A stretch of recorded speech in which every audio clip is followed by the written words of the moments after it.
বাংলাদেশের প্রাক্তন অধিনায়ক ও জাতীয় দলের তারকা অলরাউন্ডার সাকিব আল হাসান মুস্তাফিজ ইস্যুতে বাংলাদেশ দলের বিশ্বকাপে অংশগ্রহণ না করার কারণ নিয়ে সম্প্রতি নিজের অবস্থান ব্যক্ত করেছেন। সাকিব বলেন, বিশ্বকাপ না খেলাটা অবশ্যই হতাশাজনক। আমরা সবাই চাইছিলাম মাঠে নামতে, তবে সেই সময় যা ঘটেছে সেটি আমাদের নিয়ন্ত্রণের বাইরে ছিল। ওই সময় সরকারের যে সিদ্ধান্ত নেওয়া হয়েছিল তার ওপরই পুরো পরিস্থিতি নির্ভরশীল ছিল। বিসিবি সে বিষয়ে আলাদা কোনো পদক্ষেপ নিতে পারত না। আমার কাছে কোনো বিকল্প ছিল না। তিনি আরও যোগ করেন, সত্যি দায়ভার তখন সরকারের উপর বার্তায়। তাদের সিদ্ধান্তের কারণে আমরা আন্তর্জাতিক মঞ্চে খেলতে পারিনি।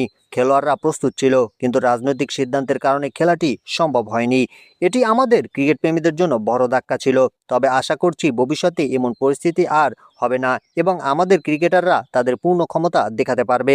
সাকিবের এই মন্তব্য নতুন করে আলোচনার জন্ম দিয়েছে। বিশেষজ্ঞরা মনে করছেন এটি ক্রিকেট প্রশাসন ও সরকারের মধ্যে সমন্বয় কিভাবে কার্যকর করা যায় সেই প্রশ্নটি সামনে এনেছে। আপনার কি মনে হয়, বিশ্বকাপে খেলতে না যাওয়ার বিষয়টির জন্য কে দায়ী? অবশ্যই কমেন্ট বক্সে কমেন্ট করে জানাবেন। ভিডিওটি ভালো লাগলে লাইক করবেন এবং চ্যানেলটি সাবস্ক্রাইব করবেন।